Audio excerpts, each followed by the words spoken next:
안녕하세요. 오늘 11월 28일 수업을 지금 11월 29일 밤에야 하고 있습니다.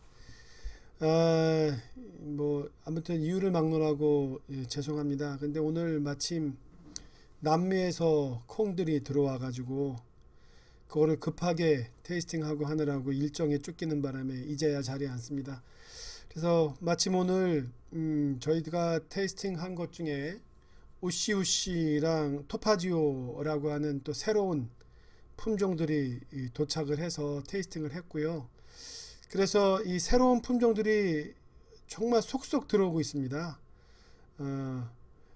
따라서 이 새로운 품종에 대한 이야기, F1 하이브리드를 포함을 해서 꼭 F1 하이브리드가 아니더라도 에티오피아 에얼룸 재래종에서 시작되는 그런 커피, 그 대부분이 다 커피 멜이나 아니면 러스트 리프나 이렇게 녹병에 강한 병충해 강한 품종들이 나오고 있는 거죠.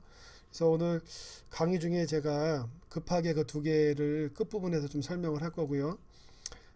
지난 시간에 거를 잠깐 리뷰를 해보면 지난 시간에 월드커피 리서치의 미래의 커피를 봤었죠.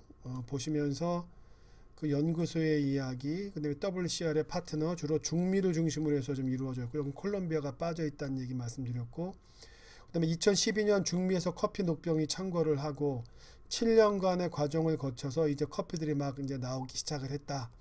그 중에 여러 번 실험을 해봤더니만 F1 상태가 제일 맛이 좋더라. 그래서 뿌리는 로부스타, 그다음에 맛은 아라비카. 로부스타에다가 아라비카를 접붙인 커피들이 막 쏟아지는데 이게 7년간의 계대 배양을 통해서 계속 이 번식을 하다 보니까 맛이 초창기와 달리 바뀌는 거죠. 그래서 로부스타의 혈통이 들어가는 커피들은 묘목 상태로 F1 세대에서 움직이자 해서 F1 하이브리드가 정말 그야말로 미래의 커피로 지금 등장을 하고 있다는 얘기 드렸었고, 아프리카 커피를 위해서도 이 교배 품종을 만들어내는 것은 중요하다. 아프리카 그 자체는 원종들이 다 살고 있고 원종의 가치라고 하는 것은 굉장히 중요합니다. 다양성 때문에 그렇죠. 이 모든 그 식물체들이 고향을 떠나면 특정 환경에 적응하기 위해서 DNA가 단순화되는데 아프리카는 워낙 거기가 고향 땅이다 보니까 원종이 많이 있는 거예요. 그런데 이 원종을 갖고 있는 나무들도 이제 수령이 교체가 될 시점이 돼서 기왕이면 아프리카의 그 원종들도 보다 좀 건강하게, 왜냐하면 아프리카도 온난화를 피해갈 수가 없단 말이죠. 그래서 아프리카 원종 자체에서도 병충해에 강하면서도 맛이 좋은 커피들을 연구할 필요가 있다. 뭐 그런 의미에서 교배종 연구는 중요하다는 말씀을 하고 있었던 거고, 이제 커피도 혈통을 따지면서 유전학적으로 맛을 만들어내는 그런 시대에 본격적으로 진입을 했다라는 얘기고요. WCR은 유전자 조작을 하지 않죠. 유전자 조작과 교배는 완전히 다른 겁니다. 교배는 자연에서 나무와 나무를 갖다 접붙이거나 이런 방식으로 해서 자연이 키워낸 것이라면, 유전자 조작을 한다는 것은 요거와 요거의 DNA를 뽑아내서 DNA 상태에서 하이브리드를 시키는 거죠. 유전자 조작을 하는 거예요. 황우석 박사가 했다는 체세포 분해는 유전자를 갖다가 이제 체세포 상태에서 빼내죠. 그 다음에 이제 생식세포는 또 다른 거예요. 생식세포는 난자와 정자 아래서 DNA 상태가 좀 더 단순화되어 있죠. 아무튼 DNA 상태를 갖다가 조합을 해서 다양한 방식으로 조합을 해가지고 만들어내는 건 자연에서 나올 수 없는 조합이 나올 수 있는 거죠. 자연에서는 생성되지 않는 조합이 나온다고 하는 것은 몬스터, 괴물이 나올 수 있다는 그런 걸 의미합니다. 따라서 DNA 상태에서 건드려서 자연에서 나올 수 없는 것을 인위적으로 만들어내는 것은 극단적으로 얘기하면 지구 멸망의 길도 될 수 있다는 우려가 나오는 거죠. 그래서 유전자는 함부로 건드는 것이 아니고, WCR에서 얘기하는 지금 교배종은 유전자 조작을 하는 것이 아니다는 얘기를 분명히 선언을 하고 있는 겁니다. 그 다음에 이제 품종에 대한 얘기로 들어가서 에티오피아 랜드레이스 토착종이 중요한 의미는 원종, 본성의 맛을 그대로 갖고 있는 거죠. 그러니까 되도록이면 아라비카 중에서도 원종, DNA가 변하지 않는 원종의 것을 가지고 로부스타와 접붙였을 때 이것이 경쟁력이 있고 지속성이 있다고 보는 거예요. 왜냐하면 원종이 아니고 이것이 변화가 된 것은 로부스타와 만났을 때 향미를 예측할 수가 없거든요. 그리고 대체적으로 원종에서 벗어나서 원산지에서 벗어나서 컬티바 재배종이 될 때에는 향미를 잃어갔기 때문에 에티오피아 원종과 F1 하이브리드를 만나게 하죠. 그때 이제 많이 쓰는 것이 수단룸에라든가 이런 것들이고, 오늘 설명을 드릴 것 중에 우시우시라는 것도 또 새로 등장을 하게 되고, 지금 에티오피아 토착종에서 에티오피아도 맛만 좋은 게 찾는 것이 아니라 커피 베리병이라든가 아니면 녹병에 강한 것들을 갖다 골라내는 작업들이 벌써부터 시작이 되어 있고, 이제 그런 결과들이 슬슬 나오면서 기존에는 친숙하지 않았던 품종들의 이름들이 나오게 되는 겁니다. 이것이 이제 본격적으로 이제 벌어지게 되는데, 올해는 WBC가 없어서 이게 잘 보이지 않습니다만은 작년과는 달리 이 많은 자료들이 새로운 이름들이 막 쏟아지고 있습니다. 그래서 요번에 품종과 재배를 공부하신 선생님들 너무나 잘 됐다. 이제 새로운 품종이 나올 때 얘가 무엇인지를 찾아가는 방법은 적어도 아시지 않겠습니까? 그리고 앞에 커피 그 실크로드를 들으신 선생님들은 아시겠지만, 우리 기말고사는 비대면 수업으로 과제물 제출하듯이 1시간의 시간을 주면 1시간 만에 오픈북으로 해서 문제를 풀이해서 제출하는 방식으로 기말고사를 보겠고요. 그 자세한 내용은 별개 공지를 통해서 말씀을 드리겠습니다. 그래서 에티오피아 토착종은 이런 의미가 있다라는 거 보시고, 유전자 이입이라고 하는 것은 대체적으로 인트로그레스드라고 얘기를 하는데, 이게 바로 그거예요. 그 아라비카 품종에다가 로부스타가 들어가는 거죠. 거꾸로 로부스타에다 아라비카가 들어간다고 해도 마찬가지입니다. 그러니까 아라비카의 병충해의 강한 특성과 로부스타의, 그다음에 아라비카의 맛을 조합시키는 거죠. 이렇게 유전자가 조작이 아니에요. 이것은 자연적인 교배를 통해서 그 자손이 양쪽의 DNA를 다 갖게 되는데, 아버지가 로부스타에서 왔고 어머니가 아라비카에서 왔으면 그 아들은 이렇게 두 개의 유전자를 다 갖고 있게 되죠. 이게 바로 이입이 됐다는 거예요.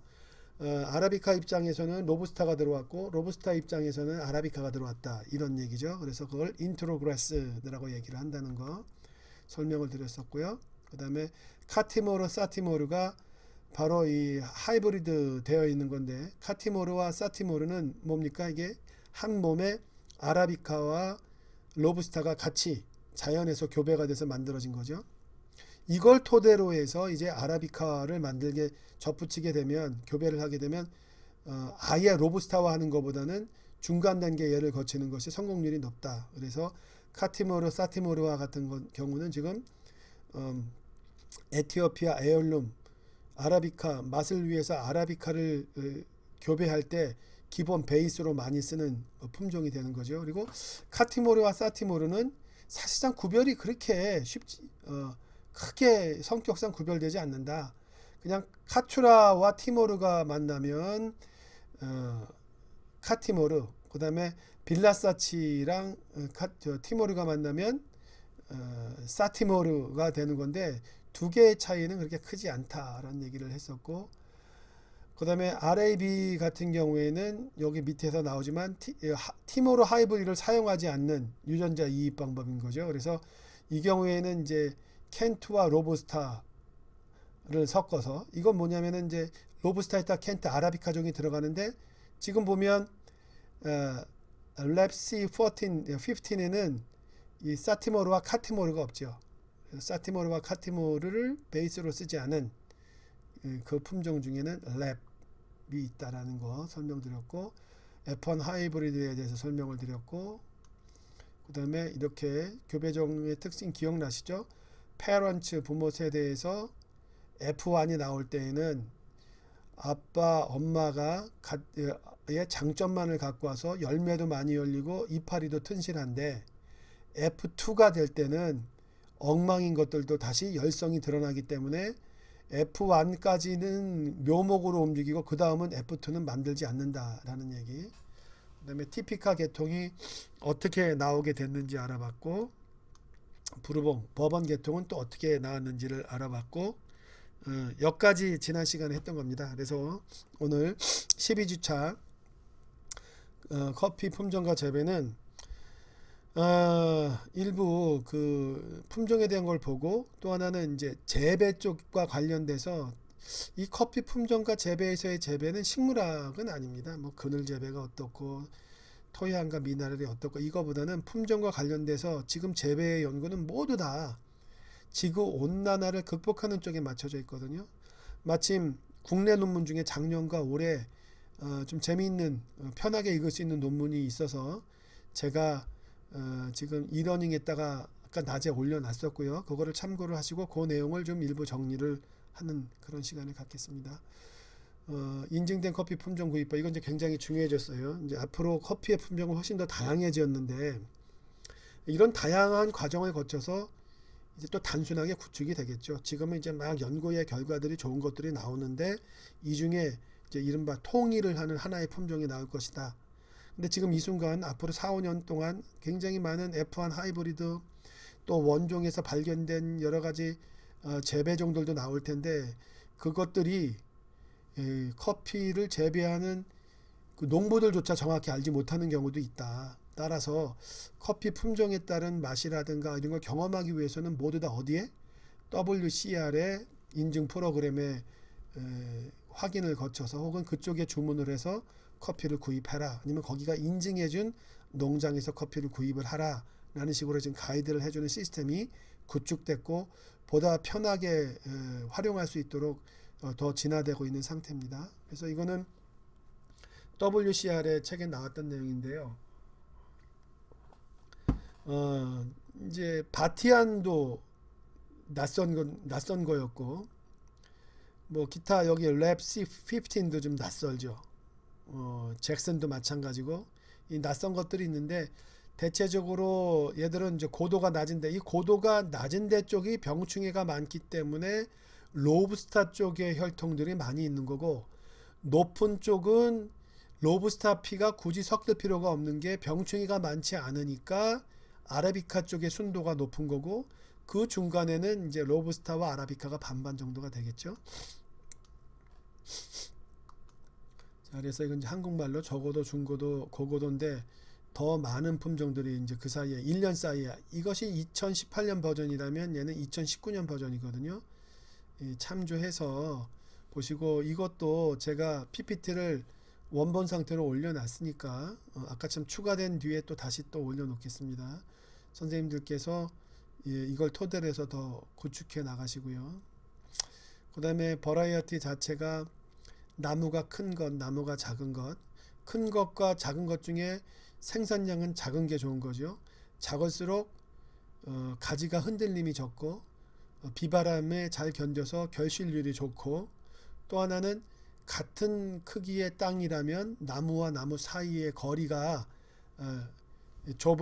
좁게도 심을 수 있기 때문에 단위 면적단 생산량도 좋죠. 그러나 이제 그런 것만 갖고 우리가 품종을 선택할 수는 없고, 맛은 얼마나 좋은지까지 함께 고려해 볼 때, 그럴 때 키가 큰 품종 중에 이런 것이 있고 난쟁이 품종 중에 이런 것이 있다. 그런 경우에 생산량을 봤더니만 난쟁이만 생산량이 좋은 게 아니라 큰 키를 갖고 있는데도 바티안이나 버번도 생산량이 좋더라. 뭐 이런 것들을 서로 비교해 가면서 재배자들은 이런 방식으로 카테고라이즈를 시켜가지고 여기서 내가 키울 커피를 골라라 라는 뜻이에요.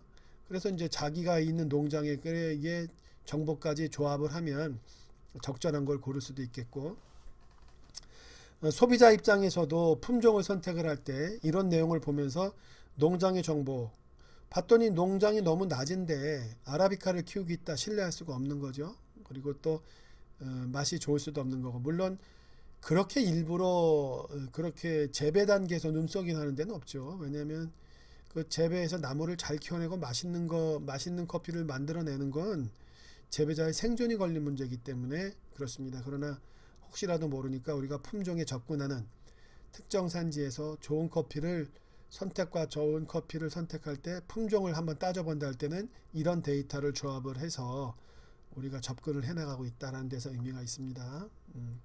그다음에 이제 고도만 보지 말아라 이런 뜻이에요. 왜냐하면은 위도까지 봐야 된다. 적도에 가까울수록 높은 데까지 올라가고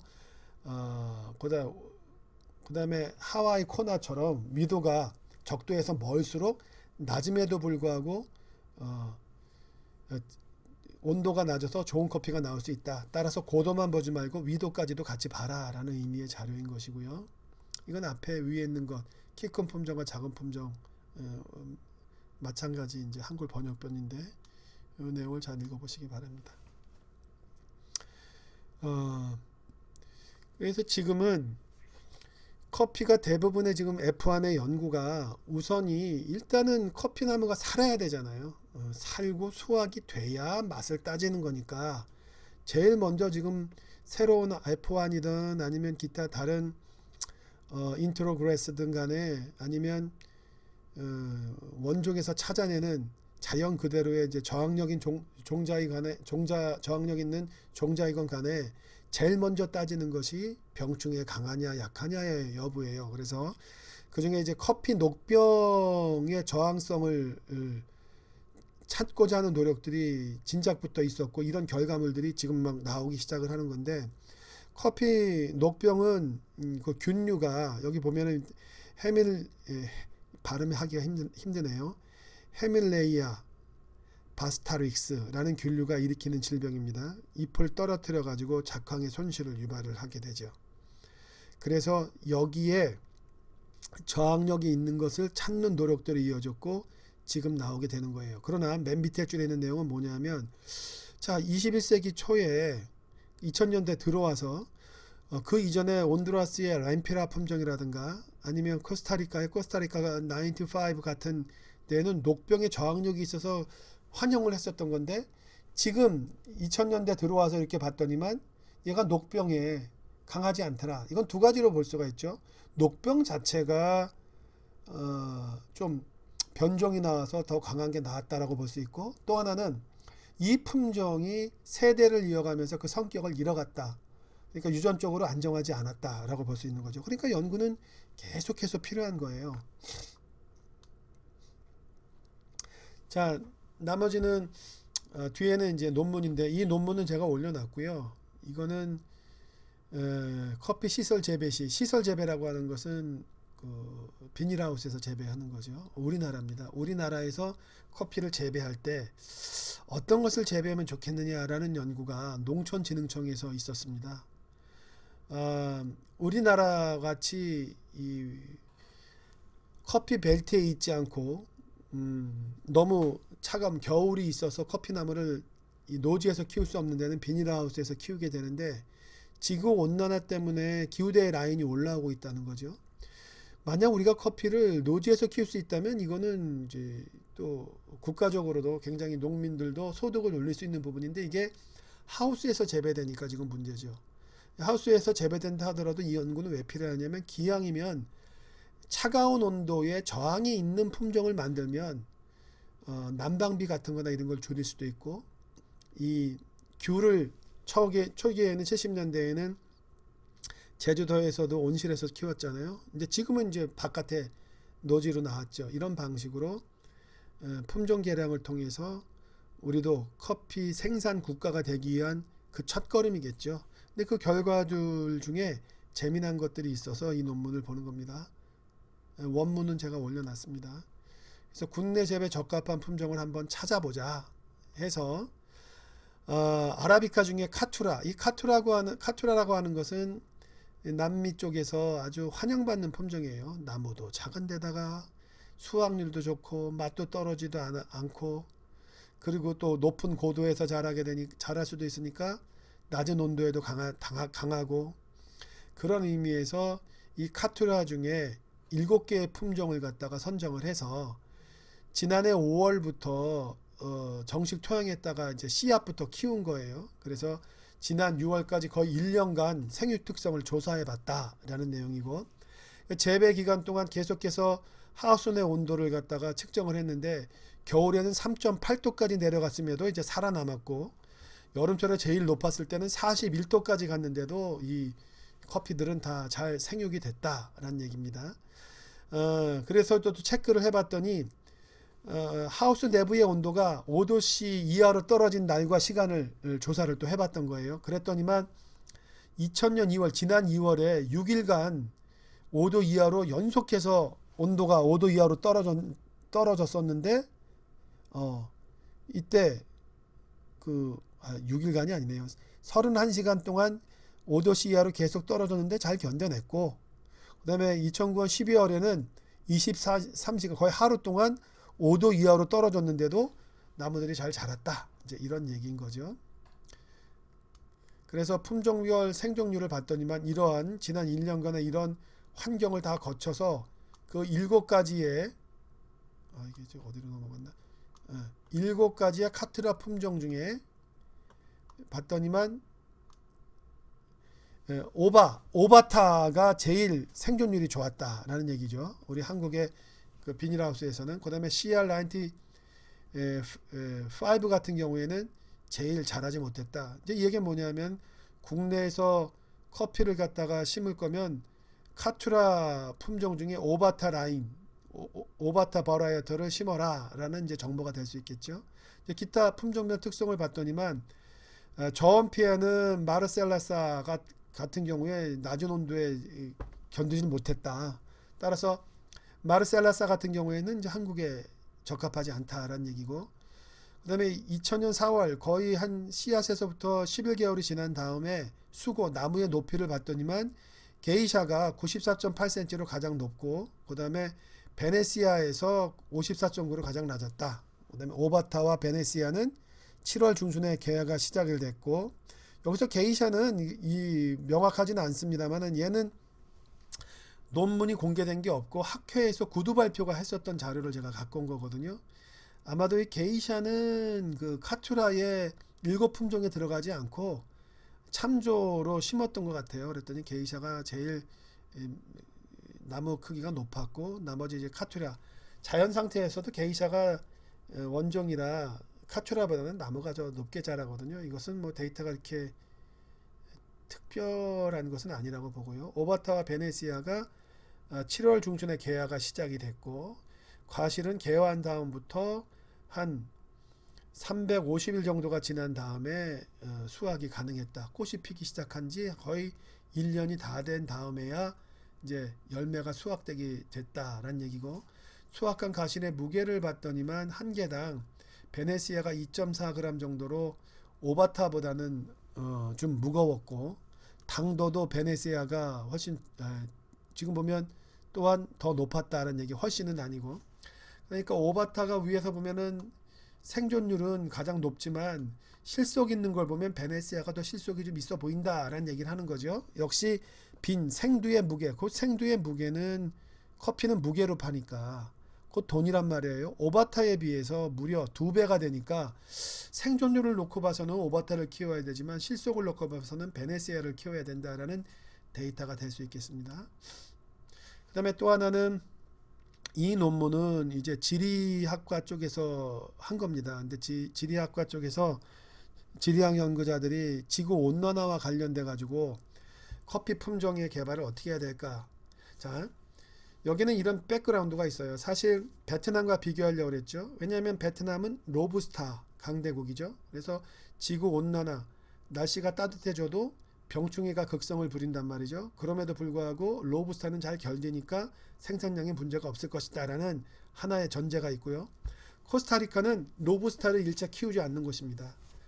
아라비카만 키우죠. 그러니까 아라비카만 키우는 코스타리카의 경우에는 지구 온난화, 지대가 따뜻한 곳이 더 많아지면서 어떻게 돼요? 위에 병충해가 그 고도 더 높은 데까지 자라게 되고, 그럼 아라비카의 생산 경작지의 면적이 줄어들게 되죠.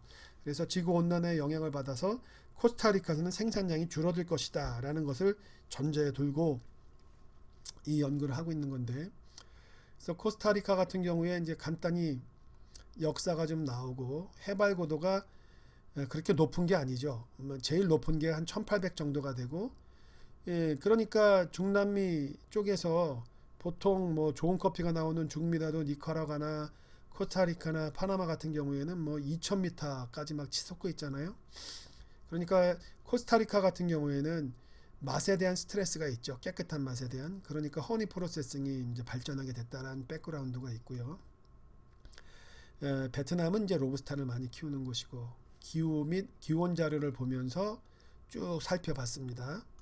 그래서 이제 커피나무 생육 시기는 백그라운드의 얘기고, 코스타리카의 커피나무 생육 시기를 봤더니만 개화 시기가 이렇고 수확 시기는 한국에서는 365일이 거의 걸렸는데 여기는 좀 더 좀 빠르기는 하죠. 뭐 짧게면 한 6개월 정도면 꽃이 핀 다음부터 수확이 한 6에서 8개월 정도면은 이제 될 수 있다는 얘기고, 이를 연구를 하게 됐던 이유는 커피의 소비량은 계속해서 지금 증가하고 있다는 거예요.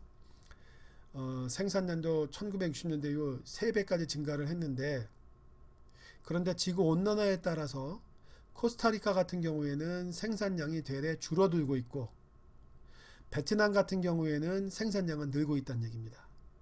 코스타리카 같은 경우에는 결국 2000년대에 1.5톤, 헥타르당 생산량이 1.2톤에서 이 2010년에는 10년 만에 1.0톤, 거의 20%가량 이제 지속적으로 감소를 하고 있다. 이렇게 계속 감소했다가는 코스타리카의 문제만이 아니라 전체적으로 커피 시장 가격에 영향을 끼친다. 따라서 이제 코스타리카는 어떻게 해야 되느냐 라는 얘기에 로부스타도 좀 키워봐라 라는 말도 좀 들어갈 수 있겠죠. 아니면 코스타리카야말로 F1 하이브리드에 대한 연구가 필요하다. 지구 온난화에 따라서 병충해에 강한 인트로그레스드 로부스타의 혈통이 들어간 그런 커피의 개발이 필요하다라는 그런 메시지도 담겨 있는 거죠. 그래서 이러한 데이터를 통해서 지금 F1 하이브리드의 연구가 진행되고 있다는 걸 보여드리고 싶었던 겁니다. 그래서 나머지 부분은 이제 좀 읽어보시면 이해가 됐을 것 같고요. 커피 녹병과 커피 단위 면적당 생산량을 보면 커피 녹병은 곧 지구 온난화입니다. 지구의 온난화가 극성을 부리면 지구가 따뜻해질수록 커피 녹병은 더 왕성하게 퍼져나가는 거거든요. 왜냐하면은 온도가 높아지면서 더 높은 고도에까지 이 균들이 살아갈 수 있으니까 더 많은 면적에 피해를 줄 수 있는 거죠. 따라서 재배에서 커피 녹병은 지구 온난화와 같은 양의 관계를 보이고 있는 겁니다. 통계적으로요. 자, 이제 커피 녹병에 대한 얘기 뭐 여기는 읽어보시면 되고, 이 논의는 아까 제가 말씀드린 부분에 다 포함되어 있습니다. 자, 오늘 제가 바빴었던 거 이게 우시우시인데 이건 제가 가격을 좀 가려놨어요.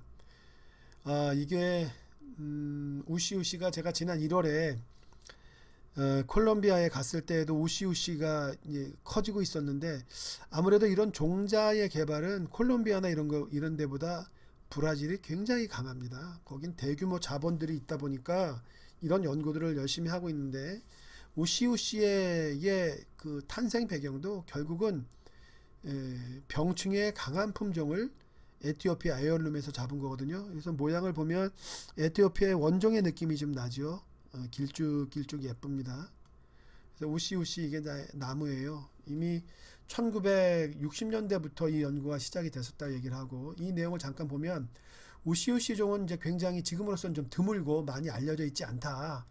근데 이제 이것은 에티오피아에서부터 처음 발견이 됐었다. 근데 특히 진마의 남서쪽에 있는 봉가라는 지역이 있습니다. 바로 이 봉가에 진마와 카파가 서로 지금 커피의 고향, 칼디의 고향이라고 주장을 하잖아요. 이 봉가에 바로 이 칼디의 박물관이 있습니다. 아무튼 이 카파와 진마 이쪽에 게이샤 원종이 나온 게이샤가 있는 곳이기도 하는데, 진마에서 이 게이샤 숲까지 멀지가 않아요. 근데 여기서 아니나 다를까 이 우시우시라고 하는 것이 30년 전에 이미 콜롬비아 도착을 했었다. 그러니까 30년 전이니까 1990년대가 되겠네요. 그때 이미 도착이 돼서 나무를 키워봤더니 지금 이게 우시우시의 나무인데, 그 열매가 길쭉하고 끝이 좀 뾰족 포인티드 길쭉하더라. 이게 원종의 느낌이거든요. 봤더니만 그 어떤 물리적인 현상, 피지컬한 특성들이 게이샤와 좀 비슷하다. 그런 얘기가 나오고 있고, 그런데 이 컵 퀄리티도 보면 우시우시에 대한 기대가 지난번에 제가 콜롬비아 갔을 때도 컸는데 이제 뭐라고 얘기가 나오냐면 야 우시우시 커피에서는 자스민, 로즈, 레몬그라스의 느낌. 레몬그라스라고 하면 스파이시와 그 오렌지와 이 진저의 느낌이 좀 나오는 그 라이블리니스거든요. 그다음에 스톤 프루트 핵과류의 느낌. 그래서 이건 그 뭐의 특징이냐면은 게이샤의 특징이에요. 그래서 우시우시의 품종이 맛이 컵 퀄리티가 컵 프로파일이 여기서 컵 프로파일이라고 할 때는 한 잔의 커피를 마셨을 때 커피를 추출해서 마셨을 때의 향미적인 특성이 게이샤와 비슷한데 여기서 특히 뭐라고 나와 있냐면은 바디감이 더 좋다는 거예요. 산미도 다 좋고 한데 오히려 우시우시가 이 바디감이 게이샤보다도 더 좋다라는 얘기를 평가가 있다는 얘기를 하고 있고 우시우시가 나오게 된 것은 그 진마입니다. 에티오피아 진마 연구센터가 1971년에 에티오피아 전역이 커피베리가 창궐합니다. 커피베리는 커피 그 녹병 러스트 리프와는 달리 열매가 새카맣게 타들어가는 거예요. 그래서 71년도에 그때 이 아주 엄청 대대적인 살균 작업이 벌어져요. 그래서 이 약품을 처리해 가지고 이 문제를 해결하게 되는데 이때 에티오피아도 이제 깜짝 놀라서 베리병에 저항이 있는 것들을 자연에서 찾아내기 시작을 했죠. 그래서 이 진마 농업연구센터가 639종의 종자와 나무를 다 수집해서 키워보고 하면서 점검을 해봤더니 13개의 나무를 최종적으로 우수하게 선정을 한 겁니다. 그 13개 그루 나무가 나온 곳을 지역별로 따져봤지만 크게 4곳이 있더라. 그 4곳이 어디냐? 게라, 메투비샤리, 와시, 우시우시라는 거죠. 그래서 바로 그 우시우시에서부터 나온 거 아까 보면 진마의 남서부 쪽 게이샤 숲과 그렇게 멀지 않은 곳이란 말이에요. 이 봉가 지방에서 나왔는데 바로 그 지역이 이제 우시우시라는 그런 의미인 겁니다. 봉가보다 좀 더 작은 규모겠죠. 자, 다음엔 토파지오 버라이털인데 이건 순서를 제가 안 바뀌었는 2개가 넘어갔죠. 또 하나는 토파지오라는 커피가 왔어요. 맛도 괜찮더라고요. 이거는 브라질에서 품종이 연구가 된 겁니다. 옐로 토파지오는 굳이 옐로우를 안 써도 돼요. 왜냐하면 토파지오 자체가 아주 진한 그 노란색의 체리를 갖다가 결실을 하거든요. 그러니까 뭐 토파지오로 쓰든 아니면 옐로 토파지오로 쓰든 상관이 없겠습니다. 다시 말해서 레드 토파지오는 없다는 얘기죠. 토파지오 버라이틀이 2018년에 2년 전에 그 매거진에서 나왔던 건데 그때 이렇게 아주 재미난 사진이 나왔어요. 토파지오의 사이즈입니다. 그 다음에 파카마라의 사이즈, 그 다음에 오바타의 사이즈죠. 그래서 토파지오 버라이털의 특징을 보면 이것은 1960년대에 브라질에 이제 도착을 한 것인데 근데 이거 연구를 해봤더니만 얘들이 특정 환경에 잘 적응을 한다는 거예요. 여기서 특정 환경은 브라질의 환경이고 브라질의 환경이라는 것은 지대가 높지 않고 어떻게 돼요? 병충해에 강해야겠죠. 그 다음에 높은 온도에 잘 적응을 해야 되겠죠. 그래서 브라질 땅에 잘 맞고 라는 의미고 그리고 토파지오 같은 경우에는 레드 카츄아이는 문도노보와 카투라를 하이브리드 한 겁니다. 카투라는 버번 계통에서 나왔고 문도노보는 티피카와 버번을 교배해서 나온 거죠. 그래서 문도노보와 버번의 자연 돌연변이종인 카투라를 갖다 합쳐서 나온 품종이 바로 레드 카츄아이인데 그 레드 카츄아이를 또 다시 문도노보와 교배를 해가지고 나온 것 그것이 바로 토파지오라는 거죠. 그래서 부모 세대의 장점만을 잘 이렇게 따가지고 이럴 때 잘 보시면 좀 어려운 얘기지만 카츄아이와 문도노보를 다시 했다는 얘기는 역교배했다는 얘기예요. 이 문도노보는 자기 아버지 세대였던 거잖아요. 그래서 다시 역교배까지 과정을 거쳐가지고 나타난 것이 토파지오인데 이 토파지오의 열매가 이렇게 노란빛이 있다는 거고 이것이 잼스톤 아주 노란빛의 보석처럼 아주 아름답다. 그리고 얘의 생물학적인 특징은 뭐냐면은 상당히 이 내용을 이제 정리를 하면 열매가 튼실하게 잘 맺히고 균일성도 있어서 브라질 땅에서 이 머신 이 머신을 통한 수확도 잘 어울린다. 왜냐하면 머신을 통해서 수확하려면 열매가 이 단단하게 맺혀야 됩니다. 쉽게 휘청거린다거나 가지가 이렇게 막 찰랑거린다거나 그 나무의 그 높낮이가 서로 균일성이 상대적으로 떨어진다면 자동화할 수가 없거든요. 그런데 토파지오는 식물체의 모양, 개체의 모양까지도 자동화를 요구하는 브라질과 잘 맞아 떨어지더라. 그래서 그야말로 좀 브라질 사람들 오늘 이제 함께 우리가 줌 가지고도 이제 브라질과도 이제 줌과 연락을 합니다. 봤더니만 미나스 제라이스에서는 지금 이 토파지아가 거의 다 이걸로 바꿀 생각을 하고 있다. 너무너무 맛도 좋은데다가 병충해에 또 강하고 그다음에 자동화하는 데도 좋다 이런 얘기를 하고 있습니다. 그래서 이제 남은 시간은 저한테 많지 않습니다만은 저는 지금 어느새 이게 거의 1년이 돼가면서 산지가 코로나에 익숙해졌는지 비행기를 통해서 샘플이 들어오는 경우가 많아지고 있습니다. 그리고 산지와 줌을 통해서 혹은 페이스북을 통해서 이렇게 서로 연결을 하는 새로운 루트가 뚫리면서 이제 막 콩들이 오고 있는데 뭐 와일드 티피카라든가 기타 좀 생소한 커피가 있을 때 남은 시간은 제가 이런 방식으로 선생님들께 소개를 해드리겠습니다. 그리고 오늘 자료로 이렇게 지너스 코페아라고 해서 이 원문이 보내드린 거 있잖아요. 요거는 이제 잘 보관해 두셨다가 이른바 그 커피 품종 사전이라고 보시면 돼요. 여기 이제 쭉 커피 160종까지 나오는데 새로운 품종이 나왔을 때 여기서 찾아보시고요. 그 다음에 이제 아라비카 같은 경우에는 좀 중요한 것들을 자꾸 좀 익혀두시는 게 좋을 겁니다. 새로운 품종들이 막 도착하니까. 그래서 아라비카 부분만큼은 제가 이 한글로 해석을 해서 여기다 놨습니다. 좀 더 업그레이드 돼야 될 텐데 우선 아쉬운 대로 여기 나와 있는 품종을 갖다 쭉 읽어보시면 아마 그동안 나와 있던 커피들에 대한 설명은 잘 되겠고 얘가 이제 확실한 상태에서 이제 하나 둘 추가를 해 나가야 됩니다. 이제 새롭게 추가된 커피들도 지금 최소 50종이 지금 준비되고 있는 상태거든요. 그래서 선생님들만의 커피 품종 사전, 커피 품종 노트를 계속 업그레이드 해 나가기를 바랍니다. 자, 그러면 오늘 거듭 영상이 늦어진 점에 대해서 사과드리고요. 정말 어제 오늘이 참 긴 하루 이틀이었던 것 같습니다. 자, 그러면 제가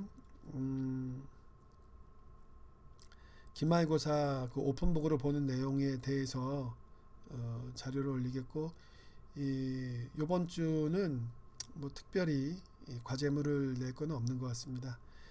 과제물을 내기보다는 선생님들께서 지금까지 나눠드리고 했었던 품종 WCR의 자료와 그 다음에 제 강의를 한번 다시 보시면서 기말고사를 볼 때 어떤 문제가 나가면 바로 찾아볼 수 있게끔 하는 노력을 연습을 해 두시고요. 특히 이 비대면으로 기말고사를 오픈북으로 볼 땐 그런 프로그램이 있어요. 답안지를 제출을 할 때 답안지의 제출의 일치도가 80% 이상이거나 특정 이상 되게 될 땐 두 사람 모두 다 감점 처분을 받습니다. 따라서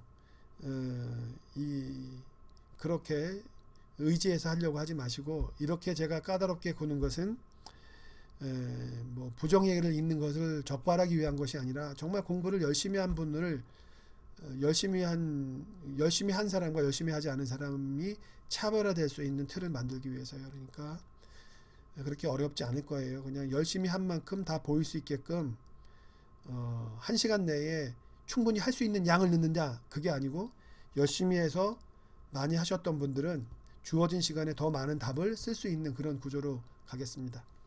자, 자세한 진행 사항에 대해서는 제가 이러닝에 올리도록 하겠습니다.